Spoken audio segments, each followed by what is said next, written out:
There is a hidden danger in prolonged study. The deeper you dive into a subject, the more you learn to classify, sort, and label the world around you. Eventually, those labels harden into a rigid structure. You stop experiencing reality and start experiencing your own categories. In the ancient Hindu text called the Shiva Rahasyam, a student named Nadaga spent 15 years mastering orthodox spiritual philosophy under the strict guidance of his teacher, Ribhu. After a decade and a half of grueling memorization and analysis, Nadaga graduated. He had absorbed every lesson, mapped out every philosophical system, and reached a point of absolute boredom. He possessed an immense library of intellectual data, but he had mistaken his ability to recite that information for the possession of actual lived wisdom. Seeing that his student's head was full, but his insight was blocked, Ribhu left the ashram. 20 years passed.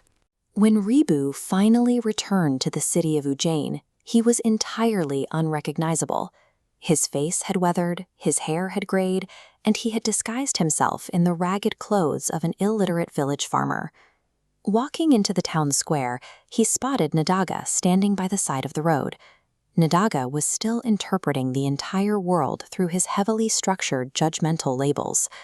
When Nadaga looked directly at the old man approaching him, his mind processed the ragged clothes and the posture and delivered a clear verdict. This was a meaningless, uneducated peasant. The categories we rely on to navigate society operate like blinders. They actively prevent us from seeing the exact truth we are looking for, even when it is standing inches from our face. Curious, Ribhu shuffled up to his former student and asked in a frail voice why he was standing by the road. Slightly arrogant tone, Nadaga scoffed at the peasant. He pointed down the street and explained that he was waiting for the king's procession to clear the path. Ribhu looked at the approaching crowd and played the fool. He asked the scholar to clarify exactly which person in the massive parade was the king. Frustrated by the man's ignorance, Nadaga pointed to an elephant in the distance. He explained that the king was the man sitting above the elephant, and the elephant was the animal located below the elephant. Ribhu smiled. He asked Nadaga to define what above and below actually meant. Without referencing the elephant or the king, what do those concepts represent? Nadaga's explanation relied entirely on physical positioning, but spatial relationships are simply relative labels the human mind invents to map out an environment. They are not absolute truths of reality. Deciding that the old man was an illiterate fool, Nadaga grabbed Ribhu and forced his back down into the dirt, bending him over on his hands and knees. Nadaga then jumped squarely onto the old man's back. "See," Nadaga said, "now I am above you and you are below." Ribhu felt the weight on his back, but he expressed no anger. He had no ego to bruise. Instead, Ribhu delivered his counterattack. He pointed out that both of them had just referred to themselves using the word I. He asked Nadaga, "Who is the real I?" The question stripped away the physical world entirely. Ribhu realized that I is just another relative label, a flimsy boundary drawn by the mind. In that moment of clarity, the intellectual facade broke, and he recognized his master. The concept we defend the most, our individual ego, operates on the exact same flawed logic as the directions up and down. It requires a point-of inference that does not actually exist. This physical encounter sets the stage for the teachings of the Ribhu Gita. The core philosophy of this text argues that all human confusion stems from believing our mental categories are real.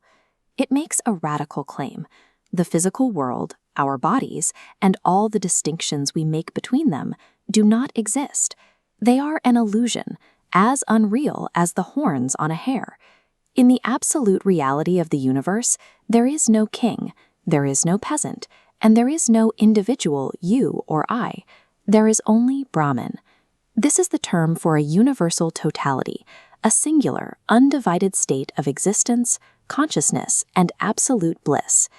Everything perceived through human senses is described merely as a temporary thought form or a dream occurring entirely within this singular reality. If you examine your own daily frustrations, you will find they are almost entirely tied to physical limitations, social status, and the strict categories you use to define your life. The boundaries we draw around our ego, protecting our identity against the perceived threats of others, are the primary engine driving our anxiety and conflict. Liberation from this cycle does not come from memorizing more facts, adopting new philosophies, or building better categories. It comes from actively unlearning the divisions you have already drawn. Peace is found when you step outside the rigid architecture of your intellect, drop the labels entirely, and simply rest in the awareness of being.